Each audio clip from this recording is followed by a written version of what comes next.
Welcome to my YouTube channel. हमारे YouTube channel में आप सभी भाइयों का स्वागत है। आज जो है हम देखेंगे पॉलिटी के नेक्स्ट सीरीज। तो किस तो देखेंगे पॉलिटी के नेक्स्ट सीरीज। तो आइए, जब पॉलिटी के नेक्स्ट सीरीज तो देखेंगे तो हमने 1, 2, 3 और 4 सीरीज चला दिया था। 1 + 2 + 3 और 4 चला दिया था। ये हम 5वां सीरीज देखेंगे। कौन सा सीरीज देखेंगे? 5वां।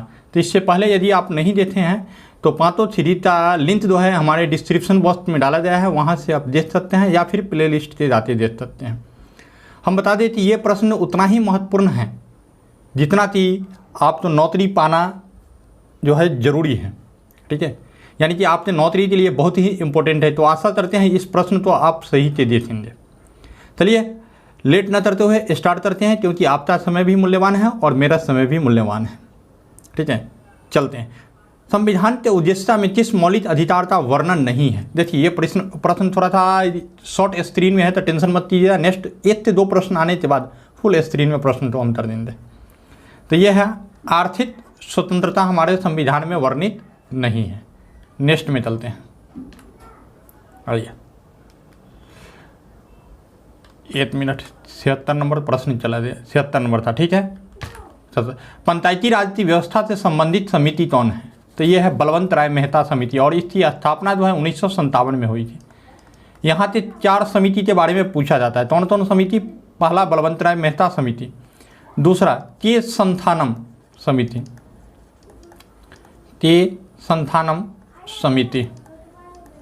के संथानम समिति जो है इसका गठन जो है 1963 में हुआ था। ये दूसरा समिति है आपका अशोक मेहता समिति।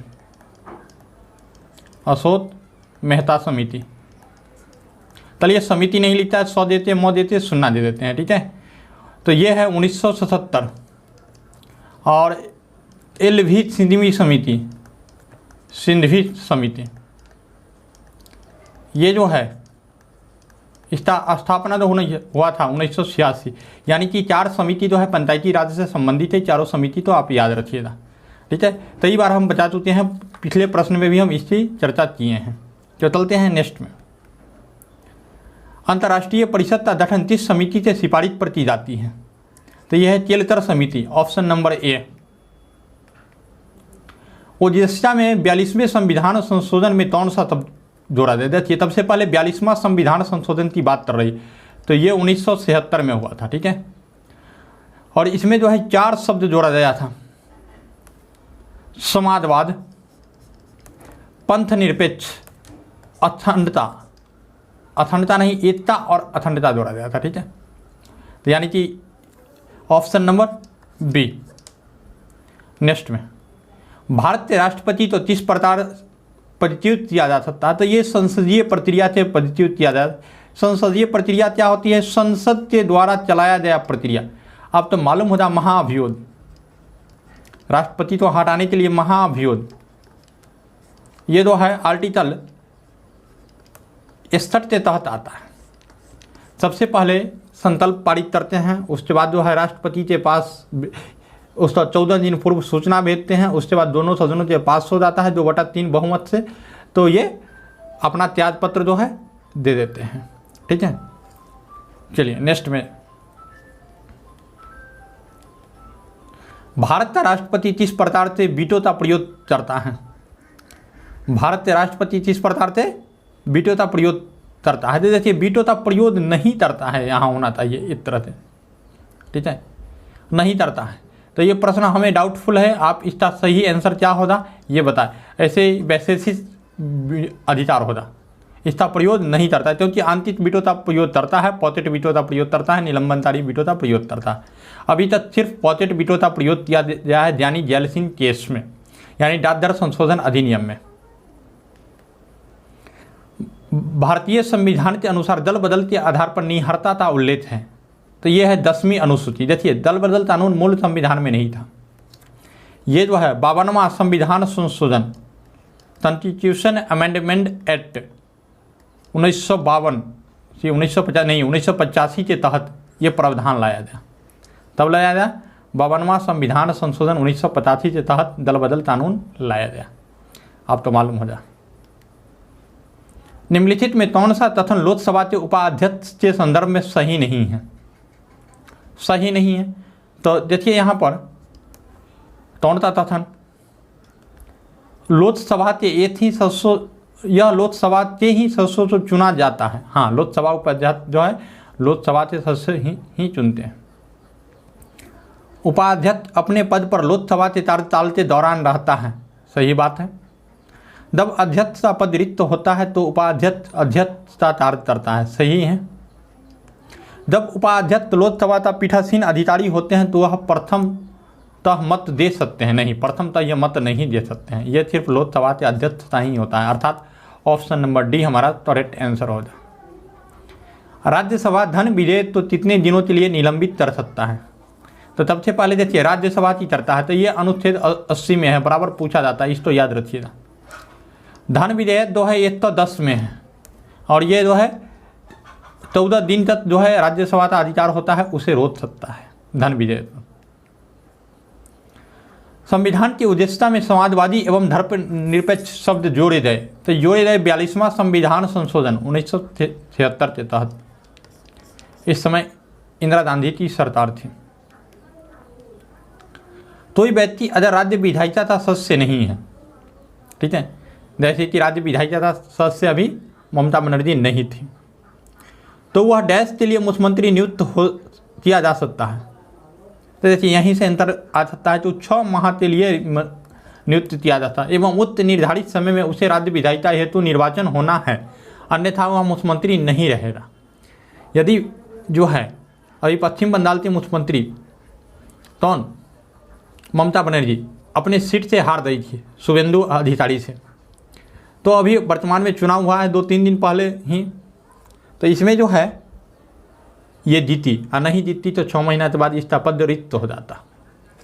नेक्स्ट में संविधान निर्माण में के दौरान कुल कितनी समितियां बनाई गई? देखिए अभी तक संविधान में ये वर्णित नहीं है कितनी समिति बनाई गई, संविधान में कहीं वर्णित नहीं है। पता नहीं ये प्रश्न कैसे सर दे दिए, बच्चों तो डिस्कशन भी नहीं किए हैं, जिनसे हम प्रश्न लिए हैं उनके पास इसका डिस्कशन भी नहीं है। तो हम स्वयं इसको बनाते हैं, हम दे देते हैं, जहाँ कहीं गलती रहता है तो बहुत सारा हमने सोचा इसको अपलोड कर देते हैं। तो यहाँ पर वर्णित नहीं है तो कितना समिति था नहीं था, समझे ना। लेकिन मेनली रूप से 27 जो है उल्लेख में आ रहा है, टेंशन नहीं लेना है, आंसर इसका नहीं मारना है और नहीं क्वेश्चन इस तरह का पूछा गया है अभी तक। भारतीय संविधान की उद्देश्यता में न्याय शब्द के निम्नलिखित में से किस रूप का उल्लेख किया गया है तथा न्याय शब्द में किस रूप का उल्लेख नहीं किया गया है? तो सामाजिक, आर्थिक, ये सब न्याय के, राजनीतिक न्याय की बात की गई है, लेकिन कानूनी न्याय की बात नहीं की गई, अर्थात ऑप्शन नंबर बी सही आंसर होगा। भारत के संविधान में निम्नलिखित में कौन सी याचिका का उल्लेख नहीं है? देखिए याचिका जो दायर होता है ये आर्टिकल 32 के अनुसार होता है और आर्टिकल 32 के अनुसार यानी कि इसमें जो है प्रतिषेध है, परमादेश है, अधिकार परीक्षा है और व्यादेश नहीं है, व्यादेश तो नहीं होता, इसलिए ऑप्शन नंबर डी हमारा करेक्ट आंसर होगा। निम्नलिखित में कौन सी संसदीय समिति का सदस्य अनिवार्य रूप से सत्ताधारी दल के सदस्यों में ही होते हैं? तो ये प्राक्कलन समिति, ठीक है, ऑप्शन ए। भारतीय संविधान के दौरान भारतीय संविधान के कौन से अनुच्छेद में मूल कर्तव्यों का उल्लेख किया गया है? तो अनुच्छेद 51 के तो ये किया गया है स्वर्ण सिंह समिति की अनुशंसा पर, समिति की अनुशंसा पर, इसको याद रखिएगा, बहुत ही इंपॉर्टेंट है। 1976-77 यह भी कर देते हैं। निम्नलिखित में कौन सा विषय भारतीय संविधान के अनुसार संघीय सूची में शामिल नहीं है? संघीय सूची में नहीं शामिल है, प्रश्न ये थे आप तो रखा तो संघ सूची का विषय है ही। रेलवे भी संघ सूची का सेंट्रल जिसका मैं हूँ वर्तमान में। स्थानीय शासन ये नहीं है, मुखिया उखिया जो है राज्य सूची का विषय है। रिजर्व बैंक ऑफ इंडिया केंद्र का है, ठीक है। नेक्स्ट में चलते हैं। भारतीय संविधान के कौन से अनुच्छेद के अनुसार उपराष्ट्रपति राष्ट्रपति के रूप में कार्य तथा उससे तृतीयों का निर्वहन कर सकता है? तो यह है अनुच्छेद 65। हम उपराष्ट्रपति से संबंधित उस अनुच्छेद को देख लेते हैं। उपराष्ट्रपति के पद की व्यवस्था यानी पद तहेदा तो 63। राज्यसभा था पदेन सभापति, पदेन सभापति बोलेगा 63, याद रखिएगा बहुत इंपॉर्टेंट है। उसके बाद बोलेगा उपराष्ट्रपति थे तृतीय, या इसको क्या बोल सकते हैं अपना कर्तव्य, ये जो है 65। उसके बाद निर्वाचन पिछले क्वेश्चन में आया भी है 66। उसके बाद है आपका युद्ध, निर्वाचन हो या युद्धता 66 से 3, सॉरी 66 था 3, 66 से 3। उसके बाद है वेतन भी जान लीजिए 4 लाख। तो इन सब बातों तो आप तो जानना जरूरी है उपराष्ट्रपति के बारे में, यहाँ से प्रश्न काफ़ी पूछे जाते हैं। तो आशा करते हैं आप इसको समझ गए होंगे। ठीक है, तो हम देर न करते हुए नेक्स्ट क्वेश्चन पर चलते हैं। निम्नलिखित में कौन सा कथन भारत के उपराष्ट्रपति चुने जाने के लिए अर्हता से संबंध में नहीं है? देखिए प्रावधान है कितना में 66-3 में, तथा भारत का नागरिक होना चाहिए, तो बिल्कुल नागरिक होना चाहिए। वह 35 वर्ष की आयु पूर्ण कर चुका हो जा, बिल्कुल कर चुका हो जा, सही है। वह लोकसभा सदस्य निर्वाचित होने के लिए अहर्त है, नहीं लोकसभा सदस्य हो चाहे नहीं हो लेकिन बन सकता, तो ये कथन गलती है, यानी ऑप्शन नंबर सी हमारा करेक्ट आंसर हो जा। भारतीय संविधान का अनुच्छेद 123, देखिए अनुच्छेद 123 ये अध्यादेश जारी करता है, क्या करता है? अध्यादेश जारी करता है। और ये इसी से लगा हुआ है 124 नहीं 143, ये है परामर्श लेने की अधिकार है, किसको? राष्ट्रपति को, किससे? सुप्रीम कोर्ट से परामर्श लेने का अधिकार है। तो दोनों याद रखिएगा, दोनों अनुच्छेद बराबर पूछा जाता है। तो इसमें है संसद के विश्रांति काल में अध्यादेश जारी, यही अध्यादेश से संबंधित है, तो ऑप्शन नंबर डी हमारा करेक्ट आंसर होगा। निम्नलिखित में कौन 29 अगस्त 1947 में गठित प्रारूप समिति से सदस्य नहीं थे? देखिए भीमराव अंबेडकर प्रारूप समिति से सदस्य थे। मोहम्मद शहतुल्लाह ये भी थे, के एम मुंशी ये भी थे सदस्य, लेकिन डॉक्टर राजेंद्र प्रसाद नहीं थे, ये धंडा समिति के शायद थे। राज्य विधान परिषद के संबंध में कौन सा कथन सत्य नहीं है? तथा महाराष्ट्र और तेलंगाना में द्विसरणात्मक विधानमंडल है, तो सही बात है, हमने बताया था। तो उस पीछे आप जब पिछला सीरीज देखिएगा तो उसमें ये दिया होगा। विधान परिषद सदस्यों की संख्या, सदस्यों की अधिकतम संख्या विधानसभा की सदस्यों की 1/3 होनी चाहिए। हाँ 1/3 से ज़्यादा नहीं होना चाहिए किसी भी राज्य में, वहाँ से विधानसभा आता है। देखिए अदर विधान परिषद है, विधान परिषद है, विधान परिषद बराबर 1/3 विधानसभा, VS लिख देते हैं विधानसभा अधिकतम, और लोएस्ट जो है 40 है।